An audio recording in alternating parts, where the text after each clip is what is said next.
பொன்னனும் வள்ளியும் தங்கள் குடிசையின் கதவை பூட்டிக்கொண்டு உறையூரை நோக்கி கிளம்பினார்கள். அவர்கள் வசித்த தோணித்துறையிலிருந்து உறையூர் மேற்கில் ஒரு கால தூரத்தில் இருந்தது. அந்த காலத்தில், அதாவது சுமார் 1300 வருஷங்களுக்கு முன்பு, செந்தமிழ் நாட்டில் ரயில் பாதைகளும் ரயில் வண்டிகளும் இல்லை. மோட்டார் வண்டிகளும் தார் ரோடுகளும் இல்லை. அரசர்களும் பிரபுக்களும் குதிரைகள் மீதும் யானைகள் மீதும் ஆரோகணித்து சென்றனர். குதிரை பூட்டிய ரதங்களிலும் சென்றனர். மற்ற சாதாரண மக்கள் மாட்டு வண்டிகளில் பிரயாணம் செய்தனர். இந்த வாகனங்கள்லாம் போவதற்கு விஸ்தாரமான சாலைகள் அமைக்கப்பட்டிருந்தன. குளிர்ந்த நிழல் தரும் மரங்கள் இருபுறமும் அடர்ந்து வளர்ந்த அழகான சாலைகளுக்கு சோழ நாடு அந்த காலத்திலே பெயர் போனதாய் இருந்தது. அந்த சாலைகளுக்குள்ளே காவிரி நதியின் தென்கரையோரமாக சென்ற ராஜபாட்டை மிக பிரசித்தி பெற்றிருந்தது. இந்த ராஜபாட்டை வழியாக தான் பொன்னனும் வள்ளியும் சோழ நாட்டின் தலைநகரமான உறையூருக்கு புறப்பட்டு சென்றார்கள். ஆற்றுக்கு அக்கரையில் நீல வானத்தை தொட்டு கொண்டிருந்த அடர்த்தியான தென்னை மரத்தோப்புகளின் காட்சி. இந்த புறம் பார்த்தாலோ கண்ணு கெட்டிய தூரம் பசுமை பசுமை பசுமைதான். கழனிகள் எல்லாம் பெரும்பாலும் நடவு ஆகியிருந்தன. இளம் நெற்பயிர்கள் மரகத பச்சை நிறம் மாறி கரும் பசுமை அடைந்து கொண்டிருந்த காலம்.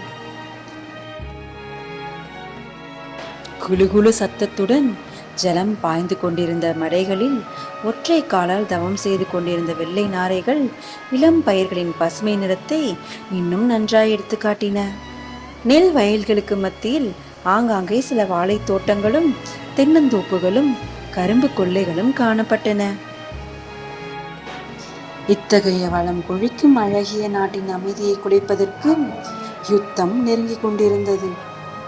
இதனால் சோழ நாட்டு குடிகளின் உள்ளம் எவ்வளவு தூரம் பரபரப்பு அடைந்திருக்கும் என்பதை பொன்னனும் வள்ளியும் உறையூர் பிரயாணத்தின் போது நன்கு கண்டனர். பக்கத்து வயல்களில் வேலை செய்து கொண்டிருந்த பெண்களும் பொன்னனையும் வள்ளியையும் கண்டதும் கை வேலையை போட்டுவிட்டு ஓடோடி வந்தார்கள். பொன்னா, என்ன செய்தி என்று சிலர் ஆவலுடன் கேட்டனர். சண்டை நிச்சயதானா என்று சிலர் விசாரித்தனர். தூதர்கள் வந்த சமாச்சாரம் ஏதாவது தெரியுமா என்று சிலர் கேட்டனர். பொன்னன் ஒவ்வொருவரிடமும் ஒவ்வொரு விதமாய் பதில் கூறினான். சண்டையை பற்றி சந்தேகம் என்ன? நமது மகாராஜா ஒரு நாளும் கப்பம் கட்டப் போவதில்லை. எல்லோரும் அவரவர்கள் வாளையும் வேலையும் தீட்டி கொண்டு வந்து சேருங்கள் என்று சிலரிடம் கூறினான். வேறு சிலரிடம், எனக்கு என்ன தெரியும், உங்களுக்கு தெரிந்ததுதான் எனக்கும் தெரியும். இப்படி வழியெல்லாம் பொன்னன் நின்று நின்று கேட்பவர்களுக்கு மறுமொழி சொல்லி கொண்டு போக வேண்டியதாயிருந்தது. உறையூர் கோட்டை வாசலை அடைந்த போது அஸ்தமிக்கும் நேரம் ஆகிவிட்டது. அவர்கள் வந்து சேர்ந்த அதே சமயத்தில் கோட்டை வாசல் திறந்தது. உள்ளிருந்து சில குதிரை வீரர்கள் வெளியே வந்து கொண்டிருந்தார்கள். முதலில் வந்த வீரன் கையில் சிங்கக்கொடியை பார்த்ததும் அவர்கள் தாம் மத்தியானம் உறையூருக்கு சென்ற பல்லவ தூதர்கள் என்று பொன்னனுக்கு தெரிந்துவிட்டது. கோட்டை வாசல் தாண்டியதும் குதிரைகள் காற்றிலும் கடிய வேகத்துடன் பறக்க தொடங்கின. அவற்றின் கார் குழம்பின் புழுதி மறையும் வரையில் அவை சென்ற திசையே பார்த்து கொண்டிருந்து விட்டு பொன்னனும் வள்ளியும் கோட்டை வாசல் வழியாக புகுந்து நகருக்குள் பிரவேசித்தார்கள். மீண்டும் சந்திப்போம் அடுத்த பார்த்திபன் கனவில்.